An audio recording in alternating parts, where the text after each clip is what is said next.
Ada satu fakta medis forensik yang tidak bisa diganggu-gugat. Gigi manusia adalah bagian tubuh yang paling keras. Bahkan dalam keadaan kebakaran hebat yang menghanguskan seluruh bangunan, gigi biasanya tetap ditemukan di antara abu-abu.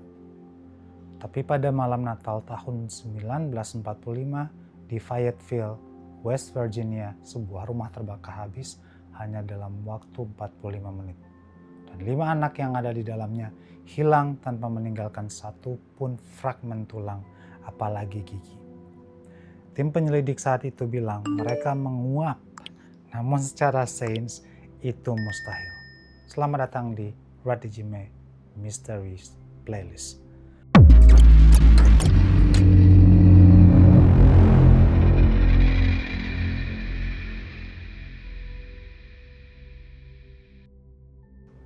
Hari ini kita tidak hanya akan bercerita tentang tragedi, tapi kita akan membedah lubang-lubang logika dalam sebuah misteri paling mengganggu dalam sejarah Amerika atau sejarah dunia. Saya selalu percaya bahwa setiap peristiwa punya penjelasan logis. Namun, kasus hilangnya anak-anak Soder ini menantang logika siapapun yang mempelajarinya. Dalam beberapa menit ke depan, kita akan menyelusuri kronologi yang sangat rapi. Hampir terlalu rapi untuk sebuah kecelakaan. Kita akan melihat bagaimana politik, dendam lama, atau kegagalan sistem hukum bertemu di satu titik. Kalian akan melihat bukti-bukti sabotase yang diabaikan polisi. Penampakan saksi mata yang tidak masuk akal, hingga sebuah foto yang misterius datang 20 tahun kemudian. Tujuan kita hari ini sederhana, melihat melampaui api dan mencoba menjawab apakah mereka tewas atau mereka sengaja dihilangkan. Mari kita tempatkan diri kita seolah-olah di Fayetteville, West Virginia pada tahun 1945. Perang Dunia Kedua baru saja berakhir. Dan bagi George Soder, hidup sedang berada di puncaknya. Dia adalah imigran Italia yang sukses, punya usaha truk yang mapan, dan rumah besar dengan 10 anak yang sehat. Tapi kesuksesan George ini datang dengan harga dia orang yang sangat vokal. George seringkali berdebat keras dengan sesama imigran Italia tentang politik, terutama kebenciannya terhadap diktator Benito Mussolini. Di kota kecil seperti Fayetteville, opini tajam seperti itu bukan sekedar obrolan warung kopi. Itu bisa menjadi pemicu dendam yang dalam. Ketegangan ini sebenarnya sudah memberinya sinyal beberapa bulan sebelum tragedi. Ada beberapa kejadian yang kalau kita dengar sekarang rasanya seperti foreshadowing di film-film. Pernah seorang pria asing datang ke rumah Soder, berniat menawarkan asuransi jiwa. Tapi saat George menolak, pria itu mendadak marah dan berkata, "Rumahmu akan jadi abu dan anak-anakmu akan hancur. Kau akan membayar atas semua hinaanmu pada Mussolini." Tak lama setelah itu ada pria lain yang mengaku tukang listrik datang. Mereka melihat kotak sekring dan bilang kalau itu bisa menyebabkan kebakaran besar. Padahal George baru saja meminta pihak PLN mengeceknya dan mereka bilang semuanya aman. Sinyal terakhir adalah ketika anak-anak Soder melihat seorang pria asing mengintai mereka dari dalam mobil. Menatap mereka tajam setelah mereka pulang sekolah. Nah, sekarang kita masuk ke malam yang menentukan, 24 Desember 1945. Sekitar pukul 10 malam, 9 anak Soder masih terjaga. Anak tertua Joe sedang bertugas di militer. George dan Jenny sudah naik ke lantai atas untuk tidur. Marian, anak perempuan tertua di rumah itu, baru saja membelikan hadiah untuk adik-adiknya karena itu malam Natal. Anak-anak lebih kecil meminta izin untuk tidur agak larut dan Jenny mengizinkannya. Selama mereka memastikan semua lampu mati, pintu terkunci, dan tirai tertutup ketika mereka beranjak untuk tidur. Tepat jam 12 malam, saat suasana rumah sudah sepi, anak-anak semua sudah tidur, telepon berdering. Jenny turun untuk menjawabnya. Di ujung telepon ada suara wanita yang tidak dikenalnya menanyakan nama yang tidak pernah Jenny dengar sebelumnya. Jenny bercerita bahwa di latar belakang telepon itu terdengar suara tawa yang aneh dan bunyi gelas-gelas yang berdenting. Seperti sedang ada pesta. Setelah Jenny bilang itu salah sambung, wanita itu tertawa lalu menutup teleponnya. Di sini ada detail yang sering terlewat. Jenny menyadari lampu-lampu di lantai bawah masih menyala, tirai masih terbuka, dan pintu depan sama sekali tidak terkunci. Padahal anak-anaknya biasanya sangat patuh dan disiplin untuk hal-hal seperti itu. Jenny kemudian memperbaiki semuanya, mengunci pintu, menutup jendela, dan kembali ke tempat tidur. Tepat pukul 1 dini hari, Jenny kembali terbangun. Kali ini yang membangunkannya bukan suara telepon, tapi suara gedebuk keras di atap rumah. Diikuti suara benda logam yang menggelinding jatuh ke bawah. Jenny sempat terdiam sebentar, tapi karena tidak mendengar suara apa-apa lagi, dia kembali tidur. Namun setengah jam kemudian dia terbangun lagi karena mencium bau asap yang sangat menyengat. Api sudah berkobar di kantor suaminya, tepat dekat kabel telepon dan kotak screen. George dan Jenny segera berteriak, membangunkan anak-anak. Marion, John, dan George Jr. berhasil keluar bersama Sylvia yang masih balita. Tapi 5 anak lainnya, Maurice 14 tahun, Martha 12, Louis 9, Jenny 8, dan Betty 5 tahun masih berada di kamar mereka di lantai atas. Tangga di dalam rumah tersebut sudah tertutup api. George tidak punya pilihan lain selain lari keluar rumah dan mencari cara untuk memanjat dari luar. Disinilah segala sesuatunya mulai terasa sangat tidak masuk akal. Ini bukan sekedar nasib buruk. Ini terasa seperti sabotase yang dirancang dengan sangat presisi. Pertama, George segera berlari ke tempat dia biasa menyimpan tangga lipat di samping rumah. Tapi tangganya hilang. Tidak ada di tempatnya. Belakangan tangga itu ditemukan tergeletak di sebuah parit cukup jauh dari rumah, seolah-olah sengaja dipindahkan agar tidak bisa dipakai malam itu. Kedua, George berpikir untuk menggunakan truknya. Dia punya 2 truk besar yang selalu menyala dalam sekali starter. Rencananya dia ingin mengundurkan truk itu ke dekat dinding rumah agar bisa naik ke atap bak truk dan mencapai jendela 2. Namun malam itu kedua truk tersebut mendadak mati total, tidak bisa menyala sama sekali. Padahal sore harinya truk itu masih bisa dipakai tanpa kendala. Ketiga, Marion berlari ke tetangga untuk menelpon pemadam kebakaran, tapi telepon tidak bisa tersambung. Mereka mengira kabelnya terbakar api, tapi faktanya forensik membuktikan bahwa kabel telepon di tiang setinggi beberapa meter di luar rumah telah dipotong secara sengaja dengan benda tajam. Seseorang harus memanjat atau menggunakan tangga, mungkin tangga milik George yang hilang tadi, untuk memotongnya. Keempat, saat api mulai melahap seluruh struktur kayu rumah, pemadam kebakaran Fayetteville yang jaraknya hanya beberapa menit dari sana baru sampai di lokasi jam 8 pagi. Saat itu rumah Sodder sudah menjadi tumpukan abu yang rata dengan tanah.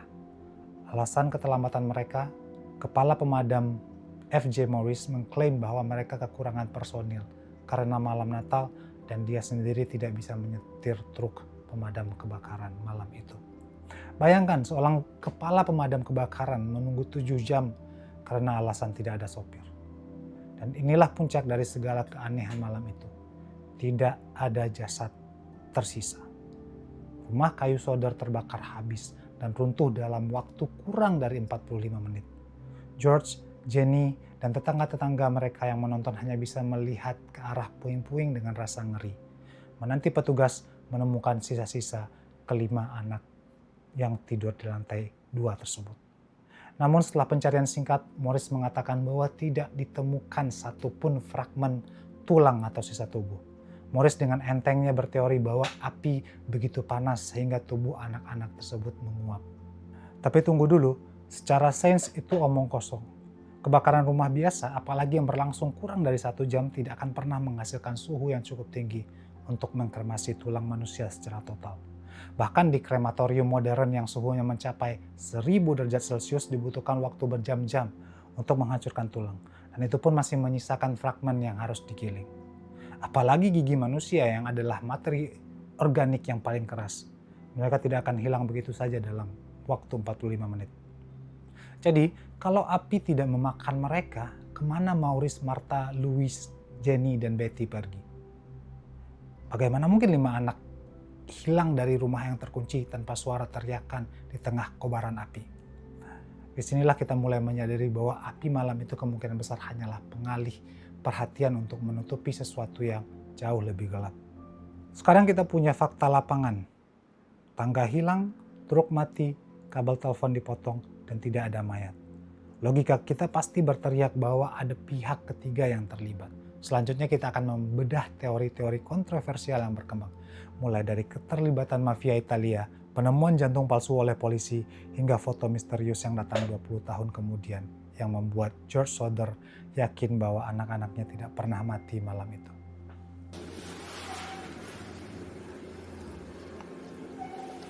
Setelah api padam dan pagi datang, keluarga Soder dihadapkan pada satu kenyataan yang sangat pahit, namun juga aneh. Polisi dan pemadam kebakaran ingin kasus ini selesai secepat mungkin. Hanya dalam waktu beberapa hari, sertifikat kematian dikeluarkan. Penyebabnya, kebakaran karena arus pendek. Kasus ditutup. Tapi bagi George dan Jenny, ini justru baru dimulai. Karena jujur saja, kalau Anda kehilangan 5 orang anak, Anda tidak akan pernah bisa menerima begitu saja alasan bahwa mereka hilang tertiup angin tanpa ada satupun bukti fisik yang nyata. Benarkah tulang bisa menguap? Mari kita bicara jujur soal sains di balik kebakaran ini. Polisi saat itu bersikeras bahwa api yang sangat panas mengkremasi anak-anak itu sepenuhnya. Oke, mari kita bedah secara logika. Sebuah krematorium modern yang dirancang khusus untuk menghancurkan tulang butuh suhu sekitar 1000 derajat Celcius dan waktu sekitar 2 jam untuk satu tubuh. Dan itu pun setelah proses selesai masih ada fragmen tulang yang tersisa yang harus digiling. Rumah Soder, rumah itu runtuh dalam 45 menit. Suhu api yang membakar rumah kayu paling tinggi hanya mencapai 600 sampai 700 derajat Celcius. Logikanya begini, kalau api itu memang cukup panas untuk melenyapkan 5 tubuh manusia sampai tidak bersisa, seharusnya benda logam di rumah itu juga ikut meleleh, setidaknya berubah bentuk secara ekstrim. Tapi pada kenyataannya, peralatan masak dan bagian-bagian logam dari perabotan di rumah tersebut ditemukan dalam kondisi yang masih dikenali di antara puing-puing. Jadi secara sains, teori tubuh yang menguap ini sebenarnya sudah cacat sejak awal dan tidak bisa diterima. Yang kedua, ada penemuan skandal hati sapi di penggalian 1949. Ini adalah bagian yang paling bikin geleng-geleng kepala. 4 tahun setelah kejadian, keluarga Soder kembali melakukan penggalian ulang secara mandiri. Mereka mengundang seorang patologi profesional bernama Oscar Hunter. Di sana mereka menemukan beberapa fragmen tulang belakang manusia. George mengira akhirnya dia menemukan jawaban, tapi setelah diuji di institusi Smithsonian, hasilnya mengejutkan. Itu adalah tulang manusia, tapi milik orang dewasa, bukan anak-anak. Dan yang lebih aneh, tulang itu sama sekali tidak menunjukkan tanda-tanda terpapar api. Diduga tulang itu diambil dari pemakaman terdekat dan sengaja ditaruh di sana. Dan ada pengakuan yang sangat mengganggu dari kepala pemadam kebakaran F.J. Morris. Dia mengaku secara pribadi kepada seorang pendeta bahwa dia menemukan organ dalam di lokasi kebakaran dan menguburnya di dalam kotak logam secara misterius. Begitu kotak itu digali, isinya bukan organ manusia, melainkan hati sapi segar yang tidak terbakar. Kenapa seorang pejabat publik repot-repot memalsukan bukti seperti ini? Logikanya hanya satu. Ada tekanan besar untuk membuat keluarga Soder percaya bahwa anak-anaknya sudah mati dalam kebakaran tersebut. Dan penyelidikan berhenti. Pertanyaannya, Morris diperintah atau melindungi siapa? Selanjutnya, penampakan saksi mata. Mereka masih ada. Kalau mereka tidak mati di dalam rumah, berarti mereka dibawa pergi. Tapi kemana? Ada laporan dari seorang wanita di Charleston yang melihat kelima anak itu seminggu setelah kebakaran di sebuah hotel. Dia bilang anak-anak tersebut datang bersama 2 pria dan 2 wanita keturunan Italia. Si saksi mencoba menyapa mereka, tapi salah satu pria menatap dengan sangat tajam dan melarang anak-anak itu merespon. Lalu ada lagi saksi di sebuah restoran yang melayani sarapan untuk anak-anak. Anak-anak yang mereka layani itu ciri-cirinya mirip dengan keluarga Soder, tepat di pagi hari setelah kebakaran. Semua laporan ini punya pola yang sama. Anak-anak itu terlihat di bawah pengawasan orang dewasa yang tampak waspada atau agresif. Apakah ini penculikan oleh mafia? George Soder punya bisnis truk, dan di era 40-an, industri ini sangat rawan disusupi organisasi gelap. Ditambah lagi dengan posisi politik George yang antifasis. Sangat mungkin penculikan ini adalah bentuk balas dendam membiarkan orang tuanya hidup dalam sisaan batin selamanya. 20 tahun berlalu dan tiba-tiba sebuah surat tanpa alamat pengirim datang dari Kentucky. Isinya adalah foto seorang pemuda berusia 20-an yang mirip dengan Louis Soder, anak yang hilang. Di belakang foto itu ada tulisan tangan yang menyebutkan nama Louis dan beberapa kode misterius. Keluarga Soder sangat yakin itu Louis. Mereka menyewa seorang detektif swasta untuk melacak ke Kentucky. Namun detektif ini juga berakhir tragis. Dia pergi untuk menyelidiki, lalu hilang tanpa kabar dan tidak pernah kembali. Ini menunjukkan bahwa siapa yang berada di balik kasus ini, mereka masih memiliki kekuatan untuk melenyapkan orang dewasa dengan sangat bersih, bahkan puluhan tahun setelah kejadian. Jika anak-anak tersebut masih hidup, mengapa mereka tidak pernah pulang? Ini adalah pertanyaan yang paling sering ditanyakan. Kalau memang masih hidup, kenapa mereka tidak pulang? Kita harus melihat dari sisi psikologi anak. Maurice yang tertua di antara yang hilang baru berusia 14 tahun. Betty yang terkecil baru 5 tahun. Jika mereka diculik, dicuci otak, dan diberitahu bahwa orang tua mereka sudah meninggal dalam kebakaran, mereka mungkin tidak akan punya alasan untuk pulang. Mereka tumbuh besar dengan identitas baru di lingkungan yang mungkin sangat jauh, mungkin di Italia atau di bagian lain Amerika.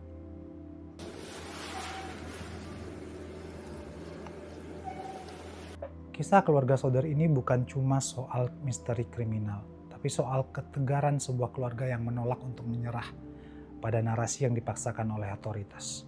George dan Jenny Soder meninggal dunia tanpa pernah mendapatkan jawaban yang mereka cari. Papan iklan besar yang mereka pasang di pinggir jalan selama puluhan tahun akhirnya diturunkan. Tapi cerita mereka tetap menjadi salah satu cold case paling menghantui di dunia. Keluarga ini mengajarkan kita bahwa terkadang kebenaran bisa sangat mahal dan berbahaya. Polisi ingin kasusnya selesai karena itu mudah, tapi keluarga ingin kasusnya selesai karena itu benar. Saya ingin melempar suatu pertanyaan untuk kalian semua, dan tolong jawab di kolom komentar. Jika kalian berada di posisi George Soder dan kalian menemukan bukti bahwa pihak berwenang sengaja menghalangi pencarian anak-anak kalian, apa yang akan kalian lakukan? Dan menurut logika kalian pribadi, setelah mendengar semua detail tadi, apakah kelima anak itu menjadi abu di malam Natal? Atau mereka sedang menua di suatu tempat dengan nama yang berbeda tanpa pernah tahu siapa keluarga asli mereka? Terima kasih sudah mengikuti video panjang ini. Jangan lupa untuk tetap berpikir kritis. Dan sampai jumpa di misteri selanjutnya.